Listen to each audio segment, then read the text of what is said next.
At the Ledger of Scars, we tell stories the human way, not with artificial voices or AI slop. Real storytelling that makes you feel something a machine never could. My name is Rena. Let's begin. The appointment letter arrived on a Tuesday, which was, in Dr. Yael Okafor's experience, the worst possible day for life-altering news. Tuesdays had no buffer. Monday, you were still recovering from the weekend. Wednesday was the week's midpoint, a reasonable place to receive information. But Tuesday arrived before you'd finished recalibrating, before you'd rebuilt whatever armor the weekend had stripped away, and it handed you something enormous and expected you to simply carry it for the remaining 4 days. She read it 3 times, standing in her kitchen with a cup of coffee going cold beside her. Dr. Okafor, we are pleased to inform you that your application to the Interspecies Research Consortium's Station Verada has been accepted. You will serve as the station's first human biochemical analyst, a position created specifically to accommodate the Council's new inclusion protocols. Your posting begins in 6 standard weeks. Please note that Station Verada operates under consortium protocols, not Earth jurisdiction. You will be expected to familiarize yourself with applicable scientific standards before arrival. She set the letter down. The coffee was cold. She drank it anyway. Station Verada occupied a stable gravitational point between 2 moons of a gas giant in the Cassian system, a location chosen by the consortium's founders for its distance from any inhabited world and its proximity to the phenomena they studied. The slow, patient chemistry of deep space, the organic compounds that drifted through interstellar clouds, the building blocks of life assembling themselves in darkness over millions of years. It was, by any measure, the most prestigious research station in the settled galaxy. It was staffed by 47 scientists from 11 species. It had published more foundational papers on abiogenesis and complex organic chemistry than any other institution in the consortium's 200-year history. It had never, until the morning of Yael's arrival, included a human. She noticed this the moment she stepped off the transit shuttle and into the station's main reception corridor. Not because anyone said anything, not because anyone was hostile. The consortium was not a hostile organization.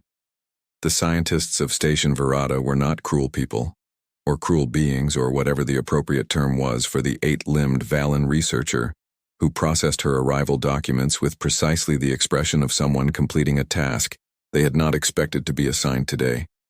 She noticed it because of the silence, not the silence of an empty room, the silence of a room full of people who have paused their conversations and are now performing the act of not staring with the specific body language of people who are, in fact, very much staring. Yael had spent 12 years working in labs where she was frequently the only woman, frequently the only black woman, frequently the only person whose parents had not attended university. She had developed, over those 12 years, a precise and functional relationship with the experience of being the first. She knew how to walk into a room of pauses. She knew how to let the silence have its moment and then continue past it as if she hadn't noticed, because the alternative was to stand in it, and standing in it never helped anything. She walked to the processing desk. Dr. Yael Okafor, she said. Biochemical analyst, reporting for my posting. The Valen looked at her documents, then at her, then at the documents. Your environmental requirements have been noted, the Valen said. Your quarters have been calibrated to human atmospheric and temperature standards. You will find a biochemical workspace has been allocated in Laboratory 7. It is currently unoccupied. Thank you, Yael said. She picked up her case and walked to Laboratory 7. It was in fact unoccupied.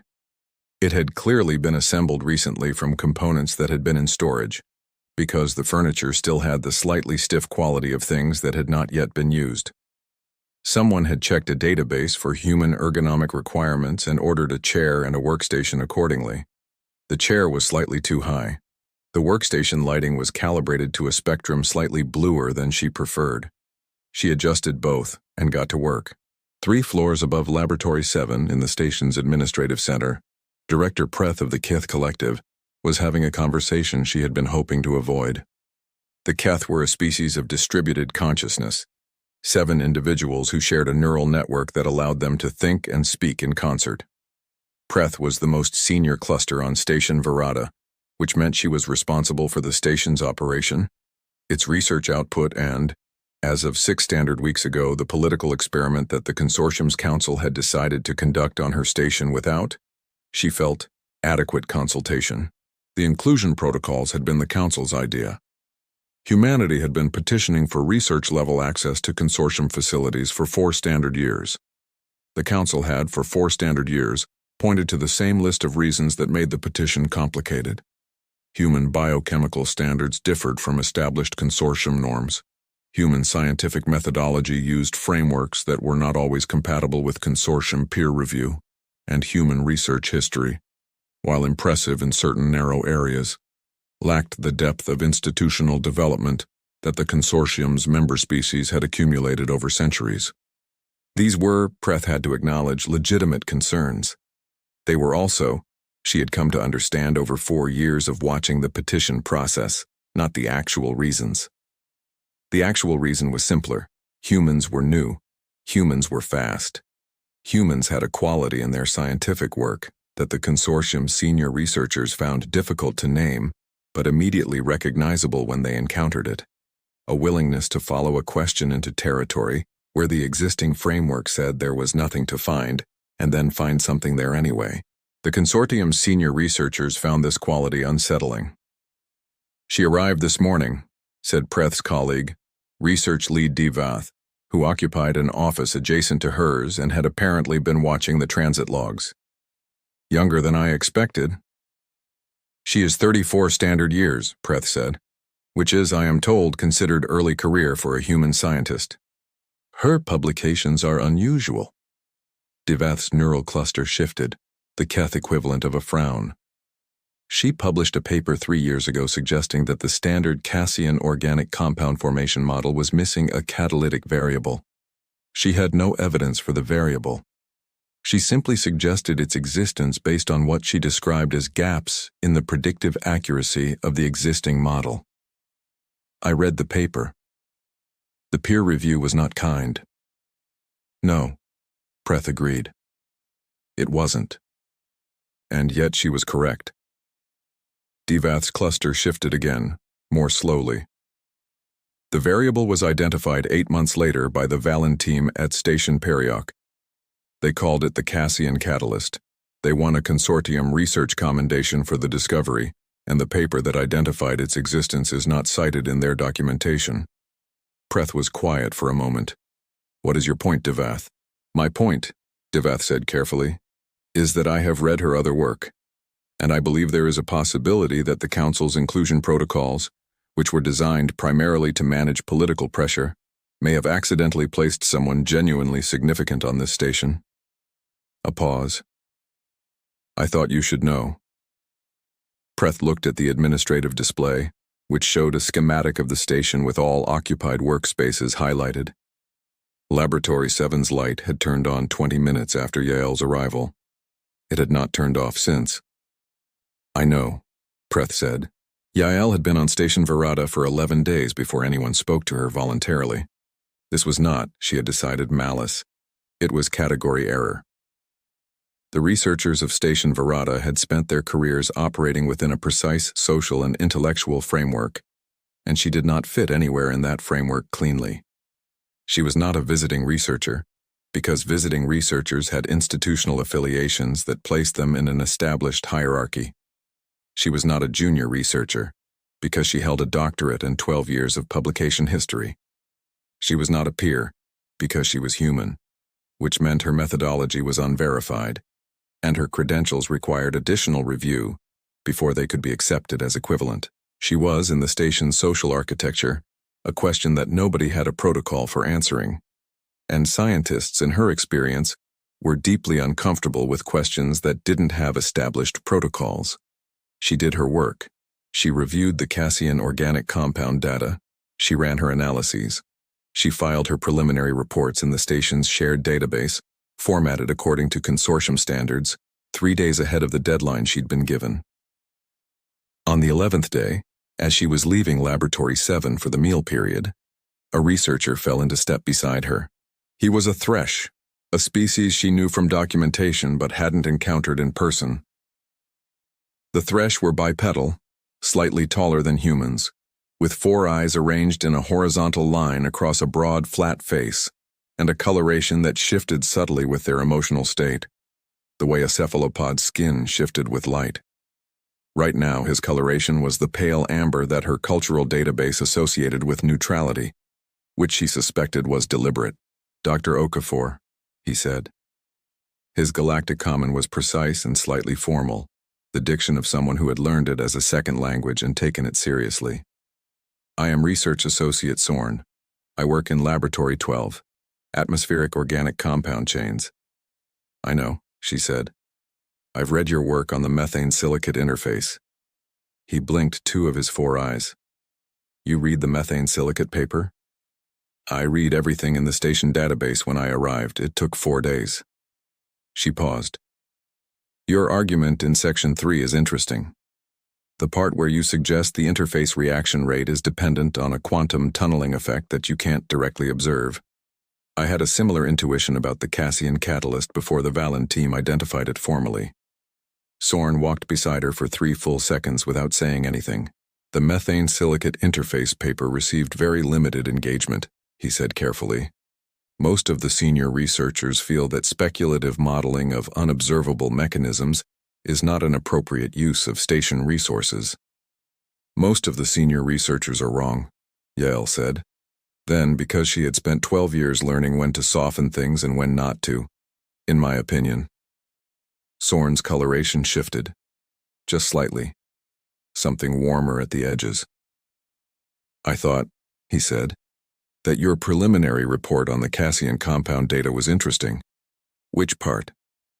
"The part where you suggested the standard formation model might be missing a secondary interaction pathway that current instrumentation isn't sensitive enough to detect."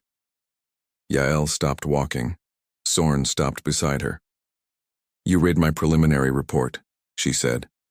"I read everything in the station database," he said, and there was something in his formal diction that she recognized, with a small shock, as humor.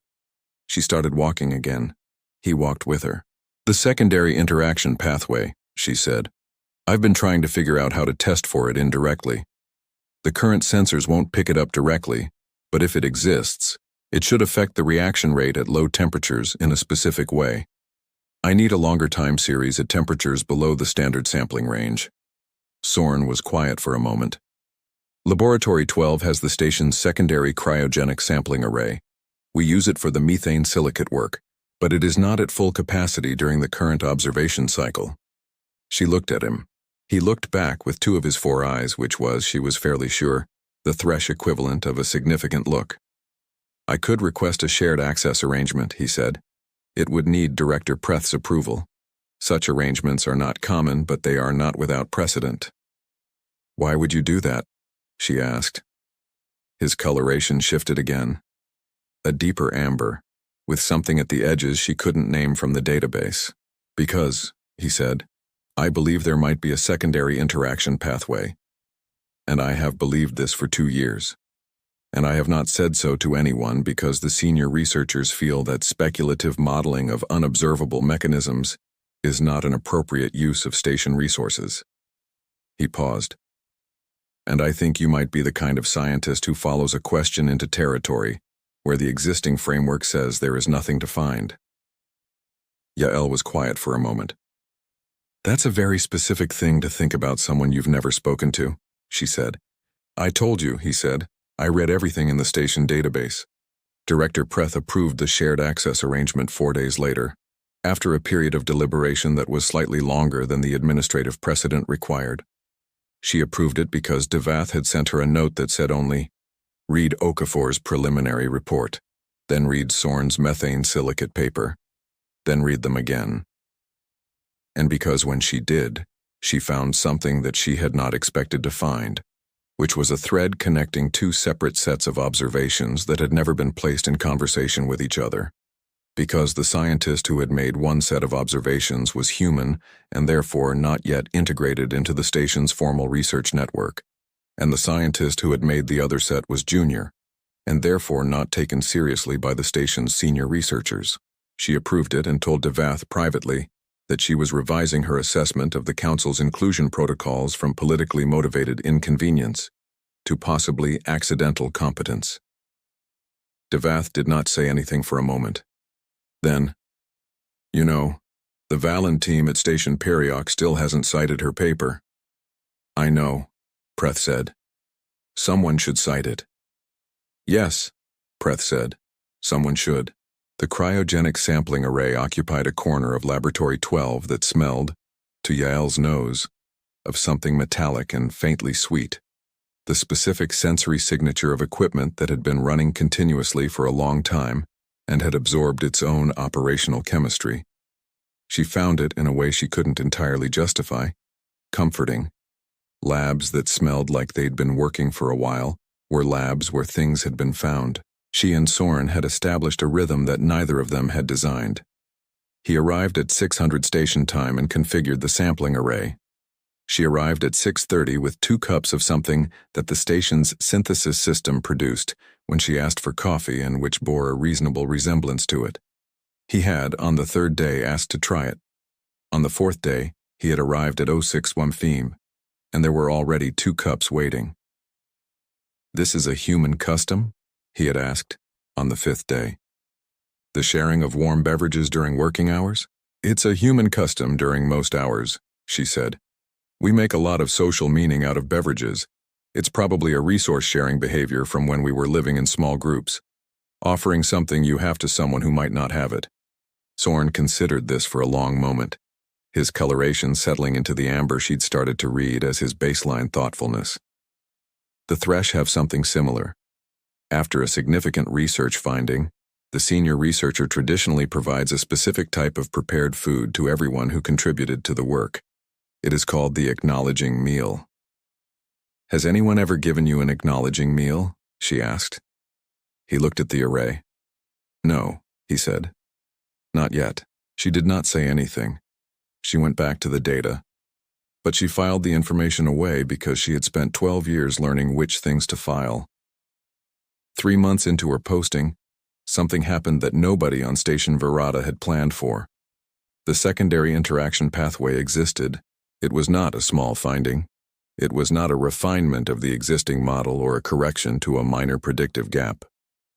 It was a previously undocumented biochemical mechanism that operated at temperatures and pressures consistent with the interior of the early solar nebula, the cloud of gas and dust from which planetary systems formed, and which, according to the data that Yael and Soren had spent 3 months accumulating with the cryogenic array, significantly accelerated the formation of complex organic chains from simpler precursor compounds, which meant that life's basic building blocks could assemble themselves faster, in more varied conditions, and more reliably than the existing model had predicted, which meant the existing model was wrong. Yael sat with the data for 2 days before she said anything to Soren. She ran every verification check she knew. She built alternative explanations and tested them against the data and watched them fail one by one. She slept badly. She drank too much of the synthesis system's approximation of coffee.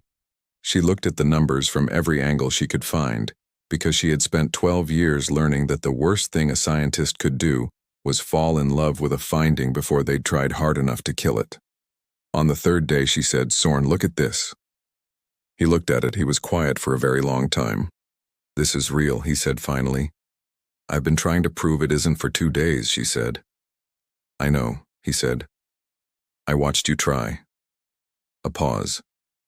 "I also ran independent verification on my own 2 weeks ago, when I first suspected where the data was going.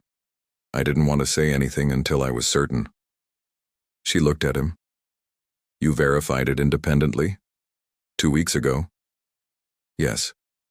"And you didn't tell me?" "You were trying very hard to be thorough," he said, and the quality she'd learned to read as humor was back in his formal diction. "I didn't want to interrupt." She looked at the data, then at him. "We need to write this up," she said. "Yes," he said. "It's going to be a significant paper." "Yes," he said again. "It is going to be the most significant paper either of us has written." She was quiet for a moment.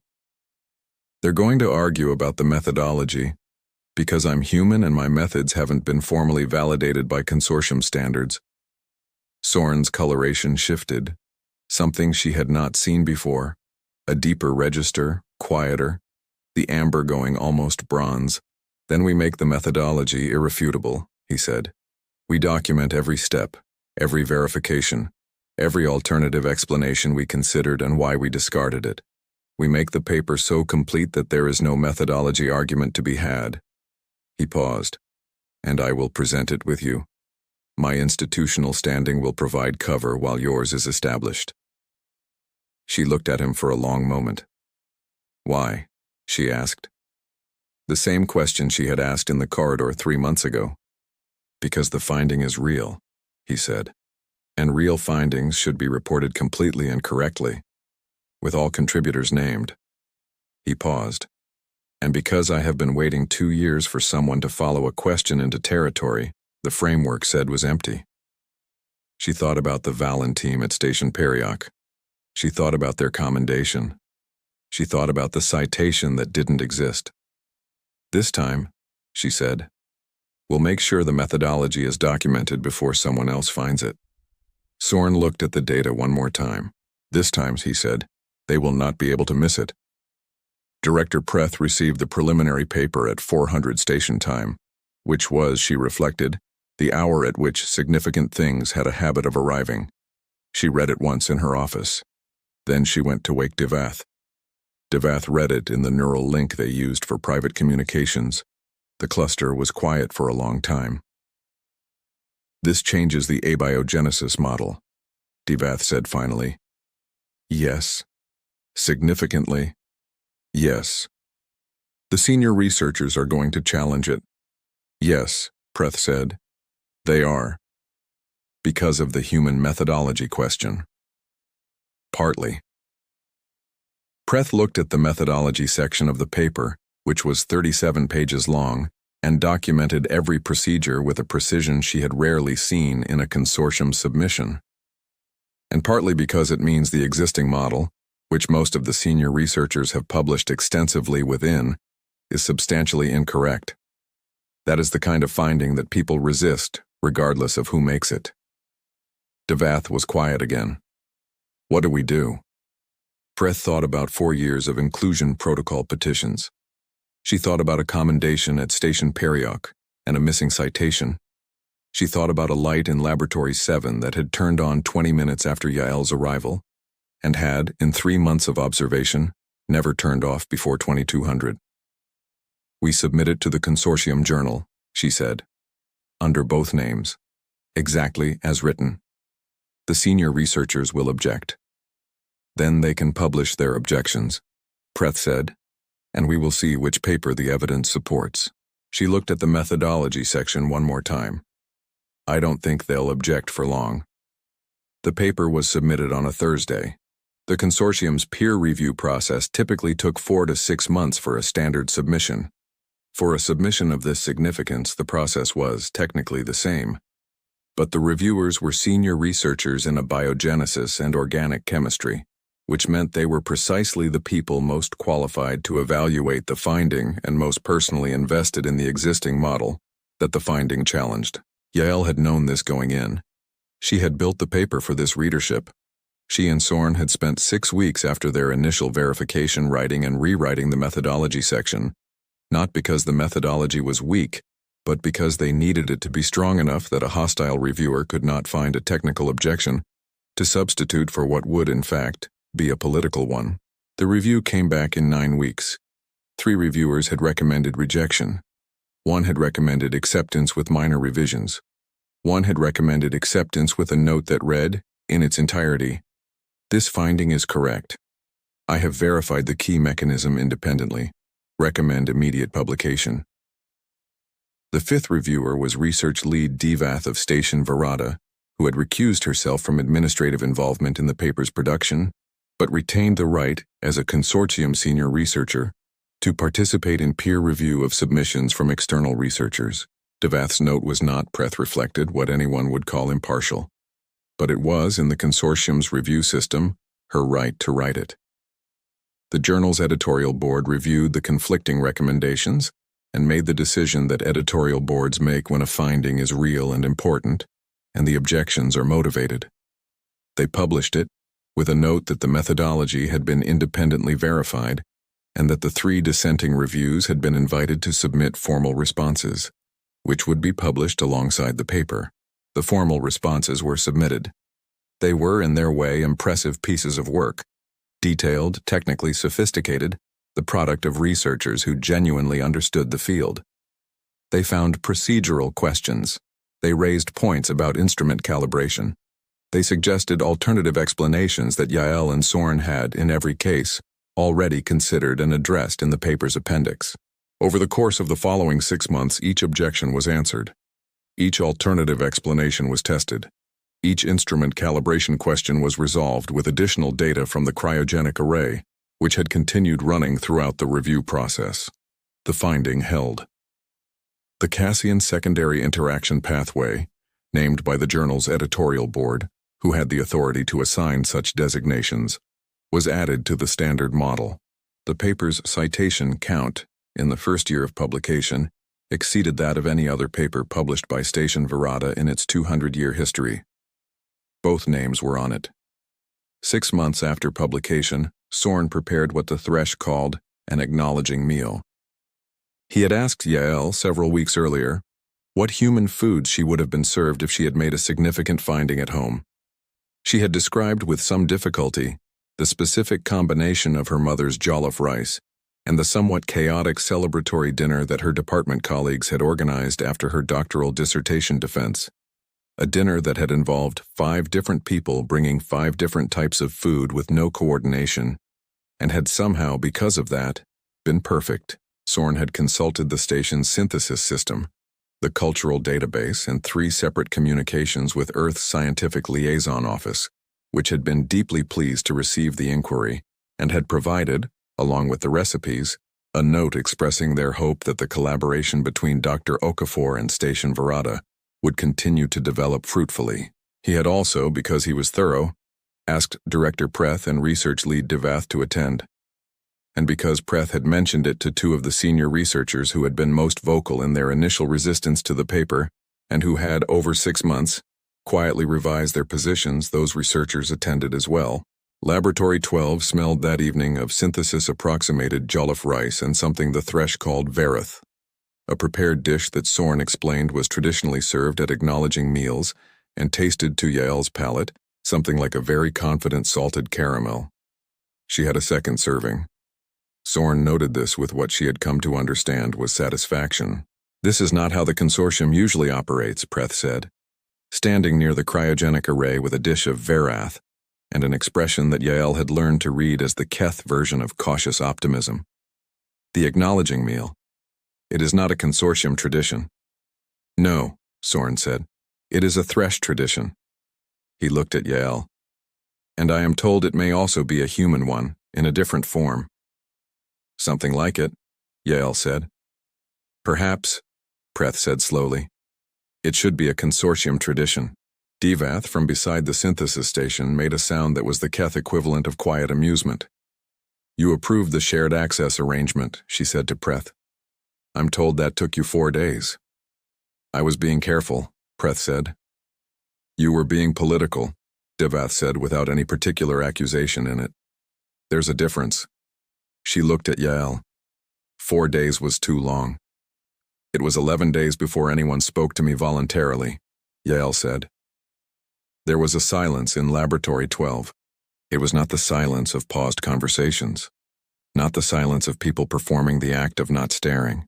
It was the silence of a room full of people sitting with something they recognized as true, and taking a moment to sit with it honestly before moving on. One of the senior researchers, the one who had submitted the longest and most technically detailed objection to the paper, and whose objection had been the one Yael had found hardest to answer, set his dish down and said, without looking at anyone in particular, "The methodology section, Section 14, the instrument calibration response." He paused. "I read it 4 times. I could not find a flaw." Another pause. "I want you to know that I looked very hard." Yael looked at him. "I know," she said. "I wrote it for someone who would look very hard." Something shifted in the room. Not dramatic, Not the moment in a story where everything changes at once and you can point to the exact second. Just the small, gradual, irreversible shift of people who have been through something together and are beginning to understand what it meant. Sorn refilled Yael's dish without being asked.